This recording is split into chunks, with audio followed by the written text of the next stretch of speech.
অন্তর্বর্তীকালীন সরকারের মাননীয় প্রধান উপদেষ্টা তিনি ডিসেম্বর থেকে জুন পরবর্তীতে এই সময়কালের মধ্যে কোনো একটা সময় নির্বাচন আয়োজন হতে পারে একটা টাইমলাইন আগেই বলেছেন।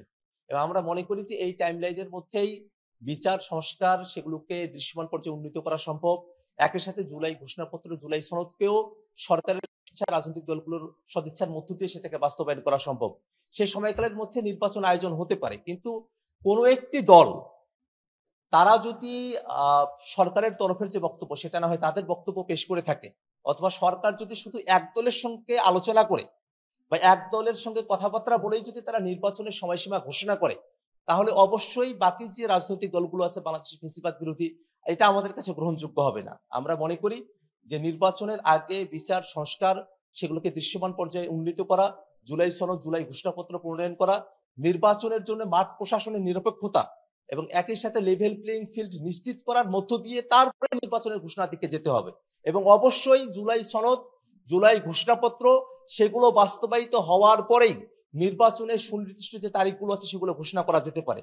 আমরা নির্বাচন চাই, কিন্তু তার আগে সংস্কার, বিচার, জুলাই সনদ, জুলাই ঘোষণাপত্র সেগুলো বাস্তবায়ন করা হবে, সেটা নিশ্চিত হয়ে তারপরেই আমরা নির্বাচনের দিকে অগ্রসর হতে চাই।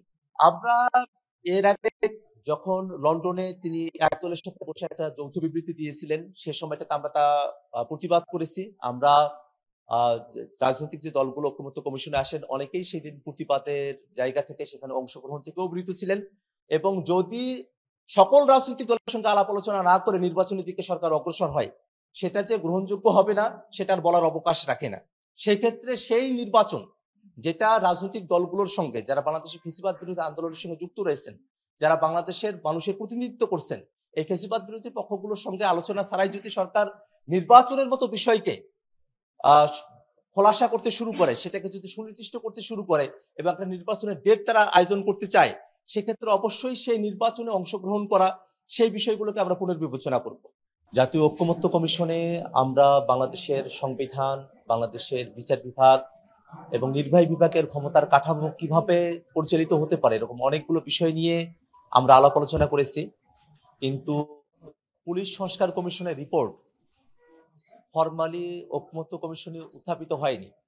আমরা ঐকমত্য কমিশনের ইতিপূর্বের মিটিংয়ে আমরা জোরালোভাবে জাতীয় নাগরিক পার্টি এনসিপির পক্ষ থেকে দাবি জানিয়েছিলাম যে পুলিশ সংস্কার কমিশনের বিষয়ে যাতে ঐকমত্য কমিশনে এজেন্ডায় নিয়ে আসা হয় এবং সে ব্যাপারে আলাপ আলোচনা করা হয়। জাতীয় ঐকমত্য কমিশনকে আমরা জাতীয় নাগরিক পার্টি এনসিপির তরফে ধন্যবাদ জানাই যে আজকে পুলিশ কমিশনের বিষয়ে এখানে আলাপ আলোচনা হয়েছে এবং রাজনৈতিক দলগুলো সকলের ঐকমত্যের ভিত্তিতে বাংলাদেশ পুলিশ কমিশন, একটি পুলিশ কমিশন গঠনের ব্যাপারে আমরা সকলে একমত হতে পেরেছি।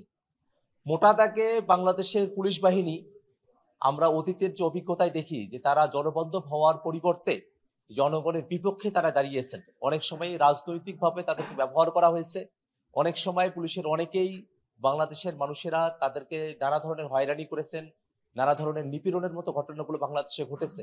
এই প্রত্যেকটা জায়গায় যাতে একটা জবাবদিহিতার জায়গা তৈরি হয়, ঠিক এই কারণেই পুলিশের পেশাদারিত্ব, দায়বদ্ধতা নিশ্চিত করার লক্ষ্যে এবং একই সাথে পুলিশি সেবাকে জনবান্ধব করে তোলার লক্ষ্যে বাংলাদেশ পুলিশ কমিশন গঠনের ব্যাপারে জাতীয় নাগরিক পার্টি এনসিপি সহ অন্য সকল রাজনৈতিক দল আমরা জাতীয় ঐকমত্য কমিশনে একমত হয়েছি। সেই কমিটি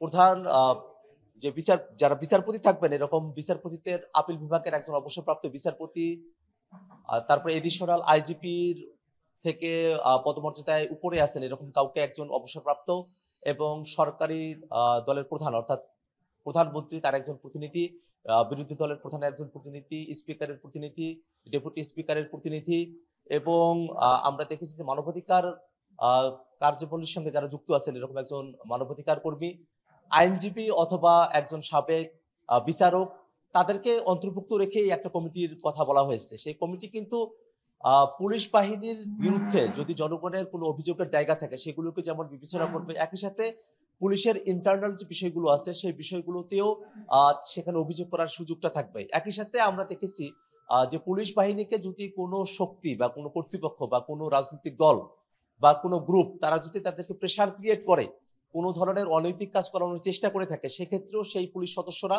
এই পুলিশ কমিশনের কাছে তারা তাদের অভিযোগগুলো দায়ের করতে পারবেন। এটা যেমন মোটা দাগে বাংলাদেশ পুলিশ কমিশন গঠনের ব্যাপারে আমরা ঐক্যমত্য হয়েছি।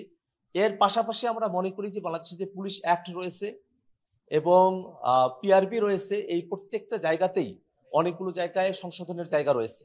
এবং একই সাথে বাংলাদেশের পুলিশ তারা এখন আমরা অতীতে যেমনটা বলেছি যে এটাকে পুলিশ ফোর্স আকারে দেখা হয়। এটা যেন একটা পুলিশ সার্ভিস হয়, যাতে করে বাংলাদেশের মানুষেরা তারা পুলিশের থেকে অতীতে যে ধরনের নিপীড়নমূলক আচরণের শিকার হয়েছেন সেটা না হয়ে সেটা যেন একটা জবাবদিহিতার আওতায় আসে, সেই লক্ষ্যে আজকে যে রাজনৈতিক দলগুলো সকলে মিলে আমরা ঐক্যমত্যের ভিত্তিতে বাংলাদেশ পুলিশ কমিশন গঠনের ব্যাপারে একমত হয়েছে। এটাকে আমি একটা ইতিবাচক পরিবর্তন হিসেবে দেখি। আমরা যখন পুলিশ কমিশনের কথা ভেবেছি তখন আসলে বিচার বিভাগের প্রতিনিধি, মানবাধিকার কর্মী, একই সাথে সরকারি দলের প্রতিনিধি, বিরোধী দলের প্রতিনিধি, তাদের কথাগুলো আমরা এখানে ভেবেছি।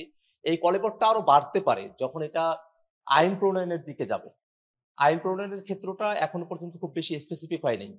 বরং আমরা মনে করি যে এই কলেবরগুলোকে যতটা বাড়ানো যায় তত বেশি পরিমাণে এখানে স্বচ্ছতার জায়গা নিশ্চিত হবে এবং তত বেশি পরিমাণে এই জায়গাগুলোতে জবাবদিহিতার জায়গা আমরা নিশ্চিত করতে পারবো। সেক্ষেত্রে যদি কোনো সাংবাদিক, অনেকে আরো বলেছেন যে এখানে নারী প্রতিনিধিত্বের বিষয়টাকে কিভাবে ইনক্লুডেড করা যায়, সেই বিষয়গুলো নিয়ে আলাপ আলোচনা হতে পারে। কিন্তু নীতিগতভাবে আমরা একমত যে যতটা সম্ভব পারা যায় রাষ্ট্রের বিভিন্ন অর্গান এবং সরকারি বিরোধী দল তাদের প্রতিনিধিত্বের সমন্বয়ে এই পুলিশ কমিশনটা ফাংশন করা প্রয়োজন।